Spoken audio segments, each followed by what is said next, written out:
আজকে যে বইটা নিয়ে কথা বলবো তার কথা আপনাদের আগেই বলেছিলাম, সেটা হচ্ছে মঞ্জু সমাদ্দারের রান্নাঘরের কলম্বাস।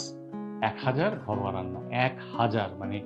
এবং যে কথাটা এখানে তিনি বলতে চেয়েছেন যে তিনি আসলে বাংলার রান্না এবং পূব বাংলার রান্নাকে তিনি তুলে ধরতে চান। এই বইটা কেন আহ, আজকে বেছে নিয়েছি তার কিছু কারণ আমি আগের দিন বলেছিলাম, সেটা আজকে একটু বিস্তারিত করি। এখন একটা বিষয়ে খুব বেশি আমরা দেখি যে যখন আমরা কোনো কিছুই মানে করতে পারি না কিংবা নতুন একটা কিছু বলতে চাই, তখন আমরা সেটাতে একটা শব্দ দিয়ে ব্যাখ্যা করি বা শব্দ দিয়ে বলে ফেলি। সেটা হচ্ছে ফিউশন। সেই ফিউশনটা প্রপারলি যে কি হয় সেটা আমরা জানি না। আর এই ফিউশনের তোড়ে আমাদের সবকিছু কেমন জানি উলটপালট হয়ে যাচ্ছে। সেই জায়গায় দাঁড়িয়ে এই ভদ্রমহিলা, যিনি পেশাগতভাবে একজন রন্ধনশিল্পী না হয়েও বাংলার রান্নাগুলোকে, বিশেষ করে পূব বাংলার রান্নাগুলোকে তুলে আনতে চান, সেই প্রয়াস থেকেই তিনি বেসিক্যালি এই বইটা লিখেছেন এবং এই বইটা কলকাতা থেকে প্রকাশ করেছে গাঞ্চি। এই বইটায় সব ধরনের রেসিপি আছে, একদম রেসিপি দেয়াই আছে, 1000 রেসিপি বলা যেতে পারে। পাঠক হিসেবে আমার কাছে যেটা একটু অস্বস্তির কারণ হয়েছে সেটা হচ্ছে তার সূচিপত্রের মানে ভাগ ভাগ অবশ্যই আছে এবং সেখানে বিভিন্ন পর্বগুলোর সুন্দর করে নাম আছে। যেমন যদি বলি, খালি পাত, দাও ভাত। এই ভাত কত ধরনের হয়! একদম সাদা ভাত, ধবধবে সাদা ভাত, ঝুরঝুরে সাদা ভাত, শোষ ভাত, ভাত, খুদের জাউ, পান্তা ভাত, জল ভাত, কড়কড়া ভাত, গোবিন্দভোগ চালের ফেনা ভাত ইত্যাদি নিয়ে ভাত নিয়ে অনেকগুলো আছে। তেমন তিতো নিয়ে আছে, তিতো আছে যত, প্রচুর প্রচুর পদ।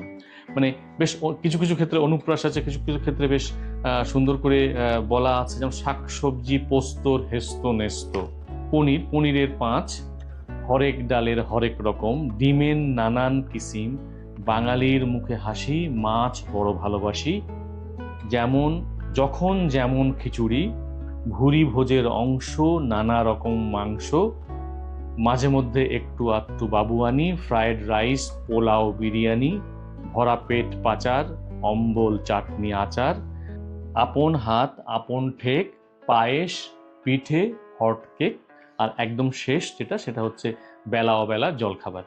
এখানে অনেক ধরনের মাংসের কথা আছে, কিন্তু অবভিয়াসলি গরুর মাংসের কোনো পদের কথা এখানে নেই। আর অস্বস্তির কারণ যেটা বলছি সেটা হচ্ছে এইখানে সূচিপত্রটা যেভাবে আছে, আমরা যেটাকে বলি আমাদের ভাষায়, সেটা হচ্ছে রানিং, অর্থাৎ একটার পর একটা দেয়া আছে, কিন্তু একটু যদি সাজিয়ে দেয়া হতো তাহলে পাঠকের জন্য খুঁজতে সুবিধা হতো। কারণ একটার পরে যেরকম পেজ নাম্বারটা দেওয়া আছে, আবার তারপরে একটা কমা দিয়ে আবার একটা লেখা, তারপরে আবার পেজ নাম্বার, এটা আমার কাছে ক্লান্তিকর মনে হয়েছে। এই সজ্জাটা আমার কাছে আমি ব্যক্তিগতভাবে পাঠক হিসেবে আমি পছন্দ করিনি বা আমার ভালো লাগেনি। কিন্তু বইয়ের ভিতরে যে জিনিসগুলো আছে আসলে সেগুলোতে আর না পছন্দ করে থাকার কোনো কারণ নেই। যদিও এখানে কোনো ছবি নেই, ছবি ছাড়া একটা বই, সেটা হয়তো আহ, যে কোনো পাঠককে একটু মানে ওই ক্লেশের কথাই বলি, একটু ক্লেশ লাগতে পারে। কারণ একটানা পড়ে যাওয়া সেটা, তবে পদগুলো বেশ সুন্দর। তিনি পুরোপুরি দেশি পদে যে থেকেছেন তা না, কিছু বিদেশি পদও তিনি এখানে ঢুকিয়েছেন। তবে সবচেয়ে বড় যে অংশটা সেটা হচ্ছে নিরামিষ, এবং এই নিরামিষ অংশে তিনি প্রচুর দেশি পদ আহ, রান্না করেছেন এবং লিখেছেন। এইখান থেকে আমি যেটা হাইলাইট করতে চাই সেটা হচ্ছে নিরামিষ পদগুলো।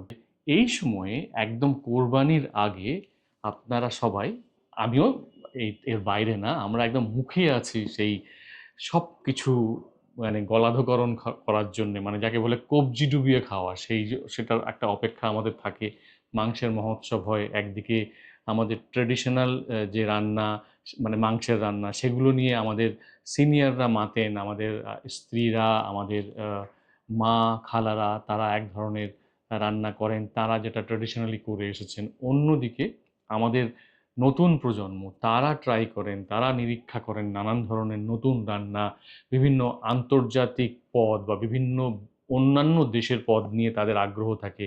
তারা আবার বাংলাদেশের রান্নার সাথে মিশিয়ে নতুন একটা কিছু তৈরি করার চেষ্টা করেন। আর বারবিকিউ তো একেবারে যাকে বলে মানে হ্যাপেনিং, মানে নতুন ট্রেন্ড।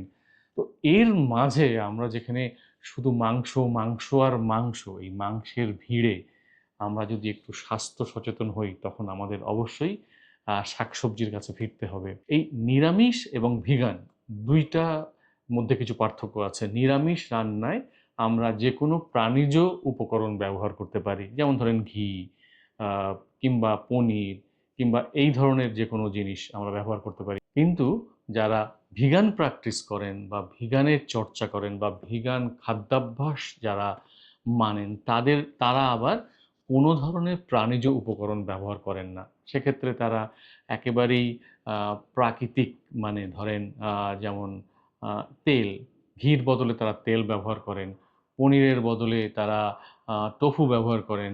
তো এই ভিগানের কথা বলার আরেকটা কারণ আছে। এই বইটা আমি পেয়েছি বন্ধু ফাইজার কাছ থেকে, ফাইজা আহমেদ। তিনি একাধারে ফ্যাশন ডিজাইনার, গ্রাফিক ডিজাইনার, আবার ভিগান প্র্যাকটিশনার। তার একটা উদ্যোগও আছে, ভিগান উদ্যোগ, যেটার নাম সঞ্চয়িতা, এবং সঞ্চয়িতা আমাদের সাথে এই পর্বে আছে পৃষ্ঠপোষক হিসেবে। সেই জন্য অবশ্যই ফাইজা এবং ফাইজার সঞ্চয়িতাকে ধন্যবাদ। আবার বলি, কোরবানিতে মাংস আমরা খাবো, কিন্তু মাংস খাওয়ার ফাঁকে স্বাস্থ্যের কথাটাও ভাববো, এবং সেটা ভাবতে গিয়ে আমরা একটানা মাংস না খেয়ে অন্তত কিছু কিছু পদ ট্রাই করি, সেটা হোক নিরামিষ, হোক ভিগান, কিন্তু একটু শাকসবজিতে থাকি। আমরা স্বাস্থ্য সচেতন হই। সবাইকে শুভেচ্ছা।